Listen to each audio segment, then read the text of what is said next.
бір жақсы жұмыс тобын құрсақ, ол топ тек қана жаңа Рекен айтып кетті ғой, Астанаға баратын топ, ақсақалдардың, ол бір бөлек. Бірақ бізде осыдан 2-3 жыл жүріп, әлем қазақтарының бизнес қауымдастығын құрғанбыз осында. Енді сол жұмыста тұрып қалды қазір. Ондағы негізгі мақсат мына Қазақстанның экономикасына шеттен келген ағайындар тіке араласса деп ойлап едік. Ол бойынша мынау атамекенге де мүше болатын болып бәрі келісілген. Енді осы жұмысты алып кететін бізге мына шеттен келген ағайындардың ішінен кәсіпкерлерден, мысалы, ана жебе бар, тағы бір бірігіп, негізі іске кіріскен дұрыс. Егер олай кіріспей тұрып, атамекеннің мүшелері, мысалы, сол Қазақмыс, Қазмұнайгаз, тағы басқа, барлық соның мүшелері. Егер соның қатарында тұрса, онда олармен тең жұмыс жасалады. Ал тұрмаса, ол жаңағыдай шетте жүріп, лицензия да алынбайды, басқа да проблемның бәрі көбейе береді. Ол бір. Екінші мәселе, мына шеттегі ағайындардың бәрі бүгін келейін деп отырған жоқ, 20 жылда көрдік қой. Мысалы, былтыр осы барлық зиялылар бар, осы 51 адам Ресейдің президенті мен премьер-министріне хат жаздық. Сол жердегі қазақтарға, олар енді 3 жыл, 4 жылдан бері сол жерде отыр, Ресейде 8 облыста балабақша, мектеп, және Астрахан, Орынбор, Омбы, Петербург, Москвада қазақ университеттерінің филиалын ашу керек деп. Кей жағдайда солармен де жұмыстану керек. Тек бір жақты емес. Мысалы, Өзбекстандағы ағайындар біздер бірінші рет барып кездестік. Оларда бәрі көшіп кете қойын деп отқан жоқ. Бірақ біз соларға сол жерде жағдай жасайтында жұмыстануымыз керек. Осы бағытта бізге бір мына жақсы жұмыс тобы керек. Содан кейін жасыратын жоқ, 1 миллионнан астам адам келген болса шынымен. Бірақ кейбір деректер бар, ол мына бас прокуратураның деректері.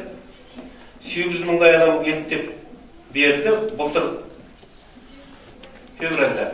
Бірақ оның бірнеше 100 мыңы өлі жандар. Яғни, о жақтағы адамдардың документтерін алып келіп, міндеттен бюджеттен ақша алып отырған жағдайлар да бар. Сосын қазір мысалы бүгінгі нақты шаруа, Солтүстік Қазақстан облысының әкімінің орынбасары Қуанғанов Фархат, мысалы, осы көшіп келетін оралмандар болса облысқа қазір жіберіңдер деп отыр.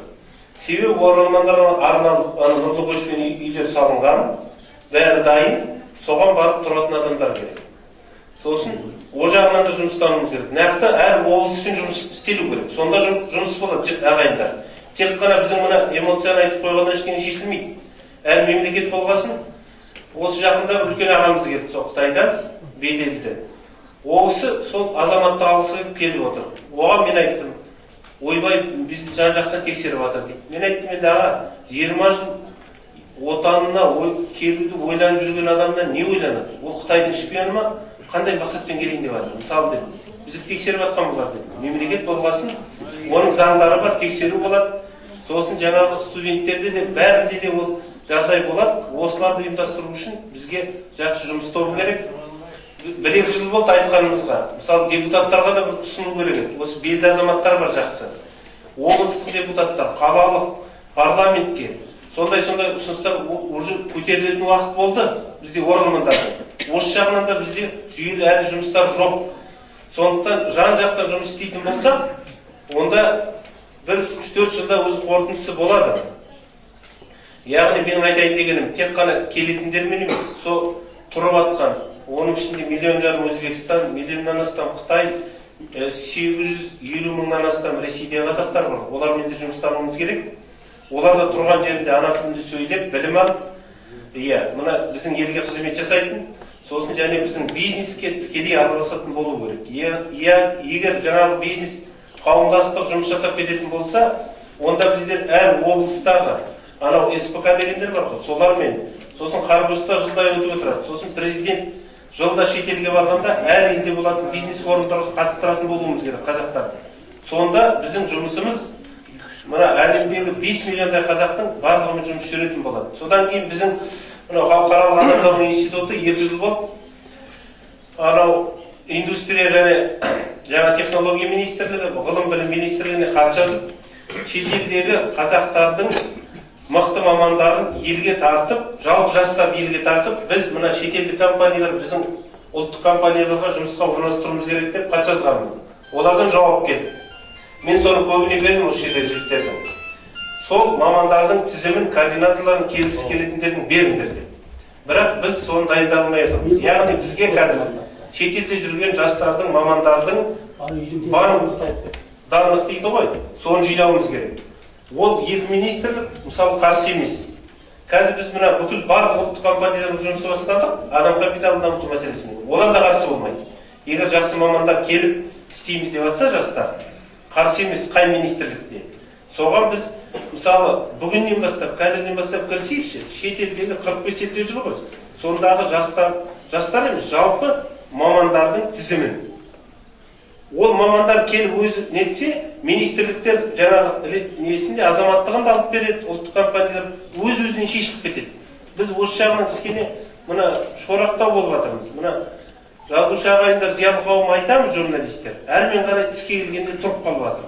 Осы жағынан бізге жұмыстауын құрсақ, жаңағы істердің бәрін көтеріп кетер едік. Жақсы, рахмет. Рахмет, жақсы сөздер айттыңыз, оны міндетті түрде бәрін ескеруге тырысамыз.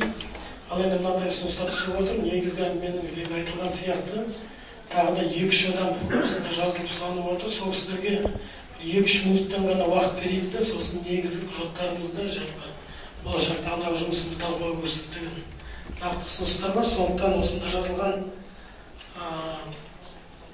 Қайрат Байтола деген азамат 2 минут сұрап отыр. Өзіңізді қысқа нұсқа сөйлеуге тырыссаңыз.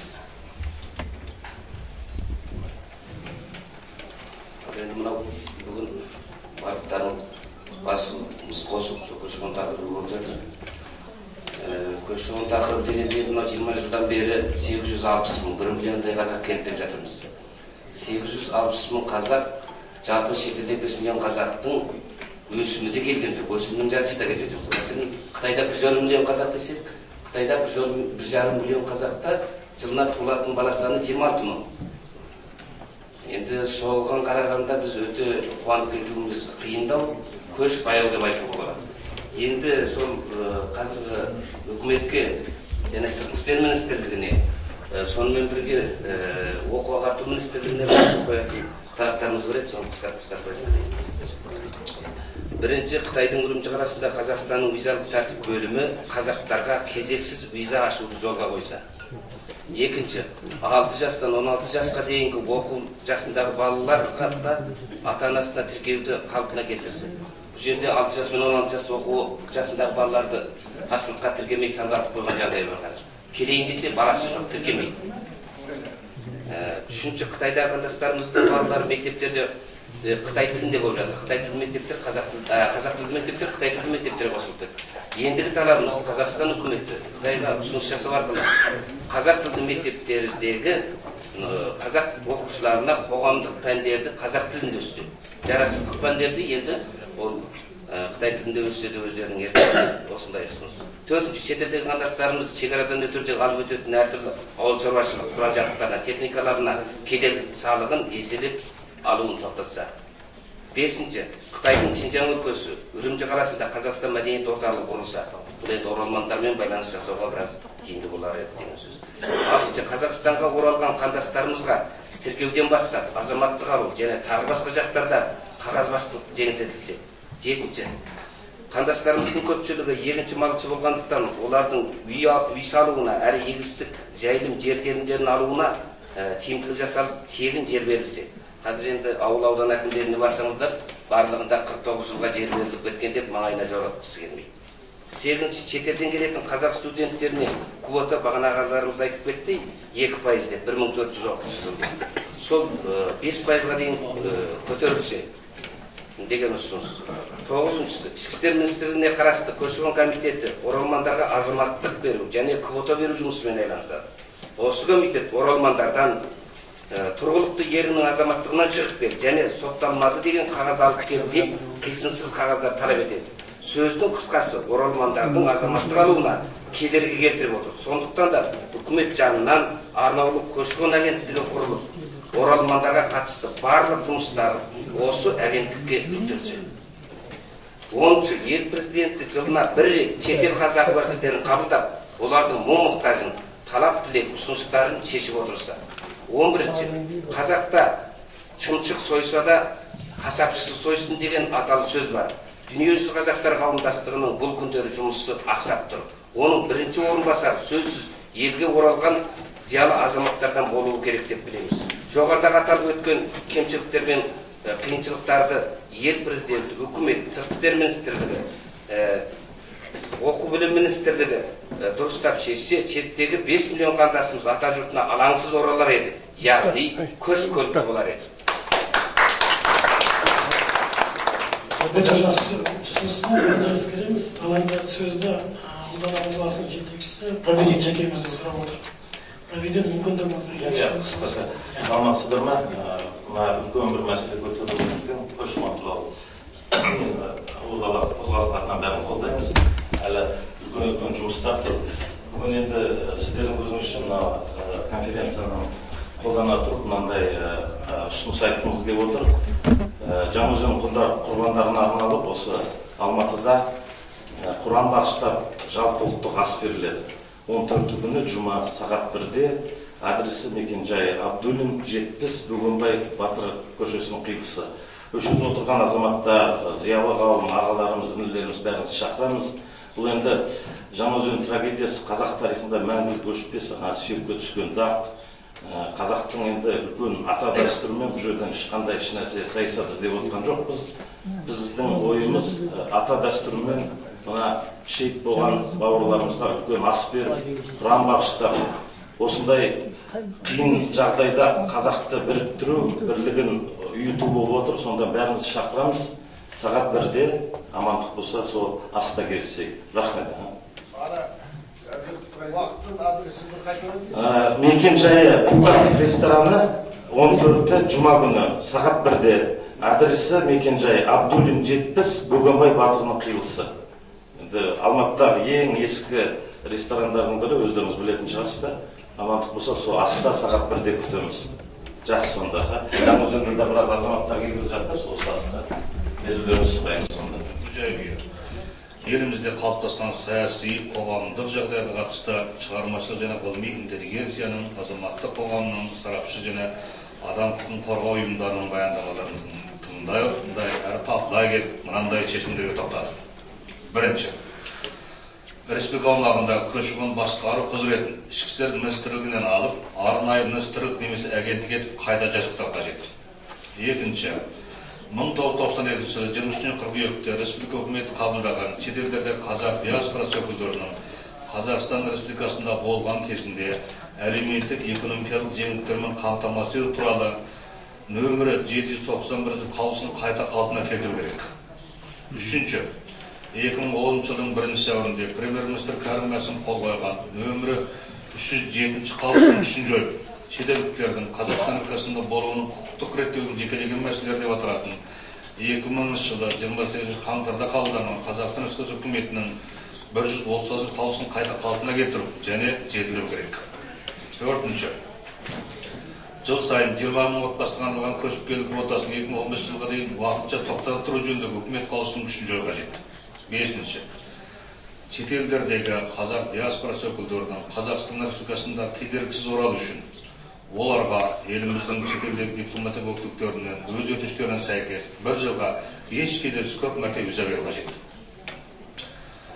Төртінші, өткен жыл қабылданған халықтық көші-қон туралы заңда артылған нұсқасында оралман азаматтығы жеңілдетілген тәртібі қолданылған.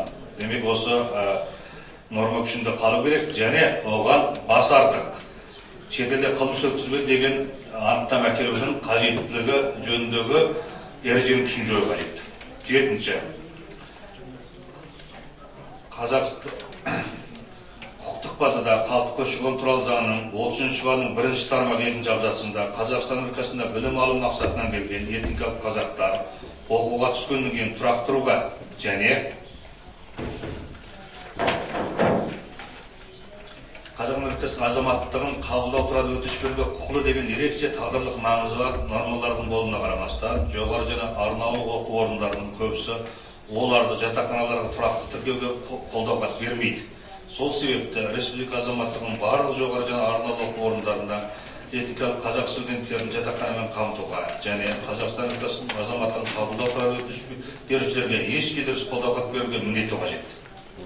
8-ші Қалдық көші-қон туралы заңның 23-ші бабының 6-шы тармағында оралмандардың көшіп келу квотасына енгізуге келісім алған этникалық қазақтар мен олардың отбасы мүшелері, сондай-ақ оралмандардың көшіп келу квотасына енгізілген оралмандар мен олардың отбасы мүшелері Қазақстан аумағына келген кезде көлік құралдарын қоспағанда жеке мүлкіне кеден төлемдерін төлеуден босатылады деп жазылған. Тұтас 23-ші бап оралмандарға арналған жеңілдіктер мен басқа да көмек түрлерін арналған соң мемлекетке салмақ салмай өз мүмкіндіктерімен елге оралған ағайынды бар жиған тергенді жат жұртта қалдырып кеденнен 50 килограмм жүгімен ғана өтесің деп міндеттеудің ешқандай қажеттілігі жоқ.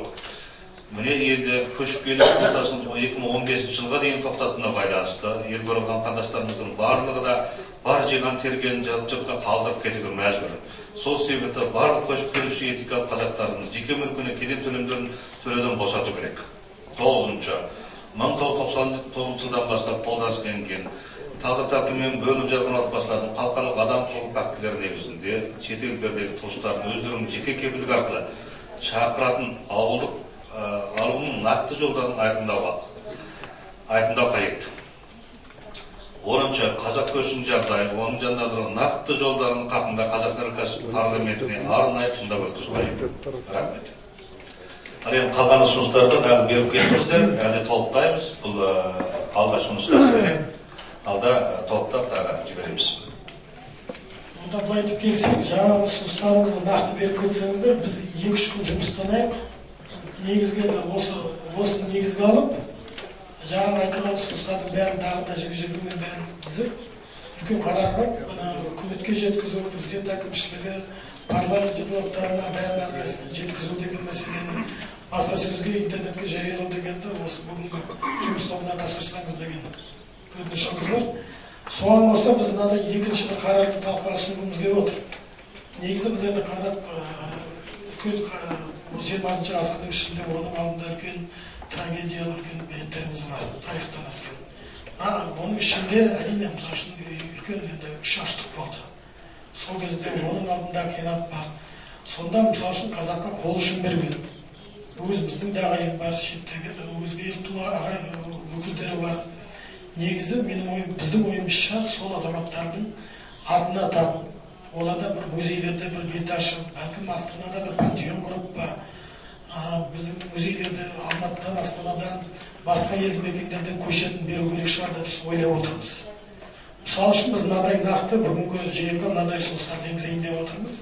Біреуі жаңағы Рысаң дұрыс Қажымар Шаданұлы ағамыздың арманы орындалмай кетті. Болашақта бәлкім ол мәселе шешілетін шығар. Соның алғашқы бір ниеті, соның бір алғашқы көрініс ретінде Алматы Астанадан ол кісіге көшетін берсек деген ұсыныс бар.